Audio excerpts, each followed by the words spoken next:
오늘 오랜만에 의총 나오셨는데 실질적으로 좀 의총에서 어떤 얘기 나누시려고 하셨는지. 혹시 안에서 어떤 말씀하신 거 있을까요?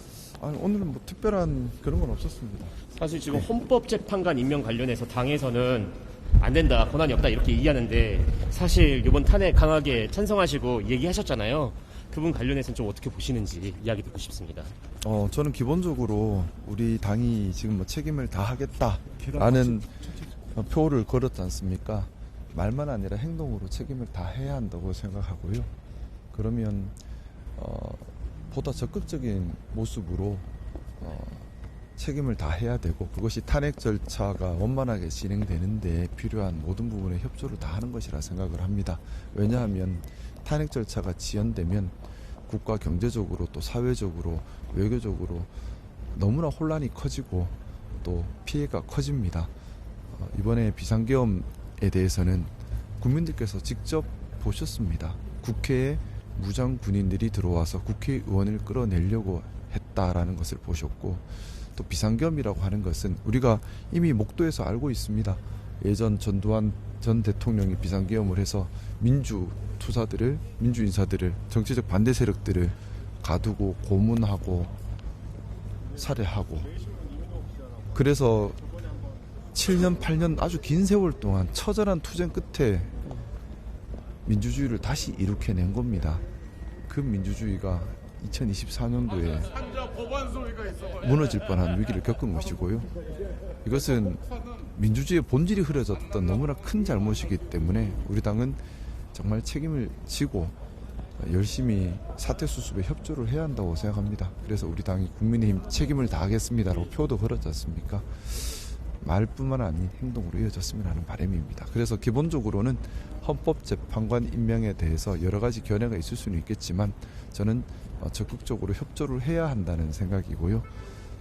일단 오늘 의총장에서 전반적인 분위기나 이런 것들도 당연히 뭐 저도 국민의힘의 의원이기 때문에 확인을 하고 의견을 나누려고 왔었는데, 일단 뭐 짧게 원내 지도부의 방침을 전달받는 형태의 시간이었고, 기본적으로 저는 일단 원내 지도부의 방침에 동의할 수는 없는 것 같습니다. 원내 지도부에서는 좀 어떤 입장을 말씀하셨는지 좀 뭐 권순동 원내대표가 지금까지 계속 해왔던 지도 방향에 따라줄 것을 요청하는 시간이었습니다. 권선동 원내대표께서 이제 지난 의총 비공개 자리에서 이제 얼굴 두껍게 좀 다녀야 된다. 그 얘기는 제가 직접 듣지는 못했습니다. 근데 내부에서 지금 계속 지지율이 나쁘지 않으니까 저는 이제 그게 이제 제가 좀 가장 우려하는 부분입니다. 뭐냐면 우리 당에 나쁜 학습 효과가 있다고 말씀드렸지 않습니까? 박근혜 대통령 탄핵 이후에 극렬 지지자 중심으로 뭉쳐서 버티면, 단결해서 뭉쳐서 버티면 다시 기회가 온다라는 생각을 가지고 있고, 또 대다수 의원님들이 영남 의원님들이다 보니까 영남에서 공천만 받으면 또 할 수 있다. 그러니 중요한 것은 공천을 받을 수 있게 하기 위한 당내 헤게모니를 지키는 것이다라는 생각들을 가지고 있는 것이 아닌가라는 추정을 해요. 근데 그러다 보니까 당에서 쇄신의 목소리는 가장 위협적인 목소리를 듣고 가장 피하고 싶은 목소리인 거죠. 그러다 보니 쇄신보다는 단결해서 당내 헤게모니를 잡아서 극렬 지지자 중심으로 뭉쳐서 버티면, 때가 되면 다음에 다시 공천받고, 공천만 받으면 또 당선이다 라는 생각을 하시는 게 아닌가라는 의구심이 있고요. 실제 의총에서 그런 약간 뭐 발언들도 직접 얘기가 나오지는 않는데 그냥 이렇게 분위기나 이런 것들을 봤을 때는 그런 게 아닌가. 그 얘기를 직접 어떻게 하시겠습니까? 좀 그런 의구심이 있고요. 근데 지금 일부 보수 결집 지지세 회복이란 단어가 나오니까 우리의 그런 생각이 맞았구나라고 확신하는 분들이 늘어나시는 것 같습니다. 그러면서 더 강경 노선으로 가고 있는 것 같고, 저는 이 대목에서 참 우려스러운 부분이 있습니다. 뭐냐 하면 저는 그렇게 생각합니다. 60 항쟁 이후에 대한민국 대통령 직선제가 도입되고 그때부터 본격적인 제대로 된 민주주의가 시작이 됐다고 생각을 하는데, 어떻게 보면 민주화 운동을 했던 김영삼 대통령께서 독재 정권에 따랐던 전두환 추종 세력들이나 이쪽을 다 끌어안으면서 우리 보수의 가치를 세우기 시작했다고 생각하는데요. 그동안에 저는 그렇게 믿고 왔습니다. 뭐냐면 김영삼 대통령을 중심으로 한 민주화 세력이 중심으로 다 포용해 왔다고 생각을 했는데, 지금 제가 좀 느끼는 위협감은 물론 거기에 대한 생각은 공유하겠지만은 예전에 전두환 독재의 잔재가 우리 당에도 남아있구나, 그리고 그게 유령처럼 자꾸 살아나는구나 하는 의구심이 드는 겁니다. 어떻게 보면 이번에 비상계엄 사태도 그 연장선상으로 볼 수도 있습니다.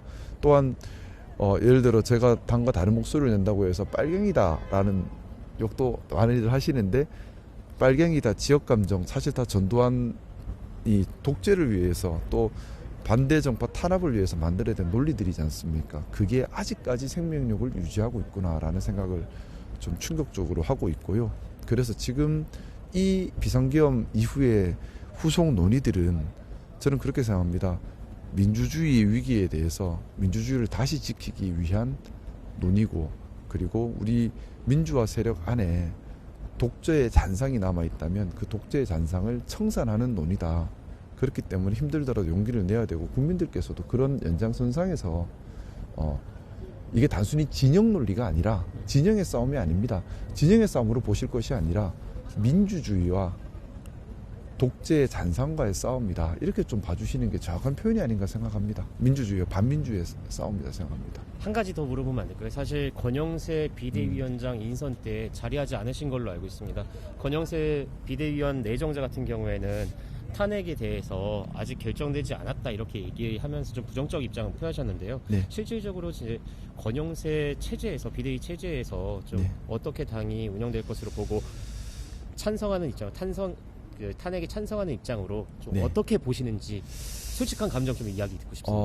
뭐 제가 바람은 그랬습니다. 비대위원장께서 우리 지금의 위기는 민주주의의 위기입니다. 진영 논리는 그 다음 문제입니다.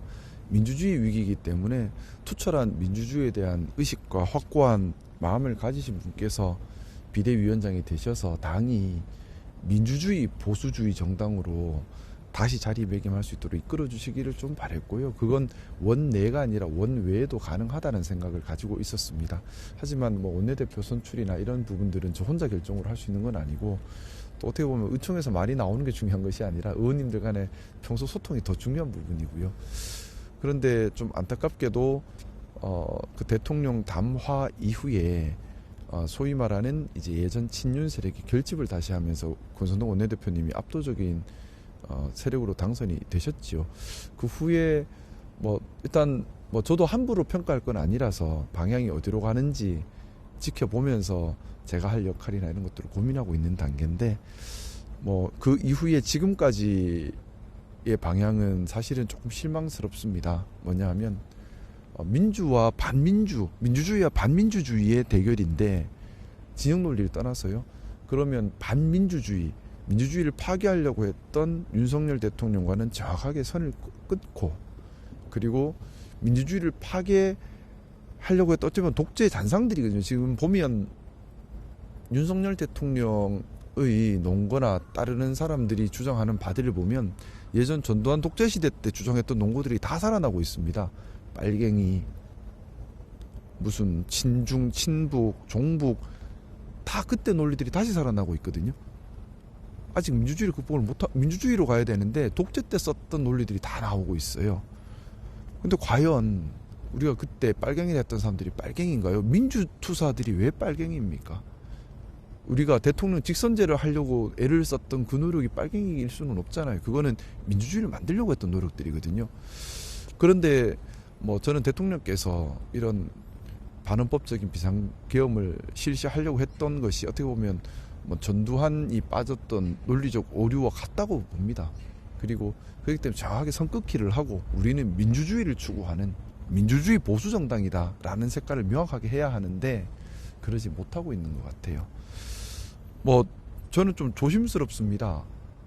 만약에 정말 어떻게 보면 헌법재판소가 제대로 구성이 되지 못해서 9명이 정상적인 헌법재판소인데 6명으로 비정상적으로 구성된 이후에 여러 가지 법 장난으로 국민들의 의사와 다르게 또 명백한 사실과 다르게, 명백한 사실은 국회에 무장군인이 들어와서 국회의원을 체포하는 등의 방법으로 헌법기관의 활동을 못하게 막고 독재로 가려고 했던 거거든요. 이게 명백한 사실이지 않습니까? 근데 이게 이 명백한 사실과는 다르게 뭐 탄핵 기각이 이루어진다.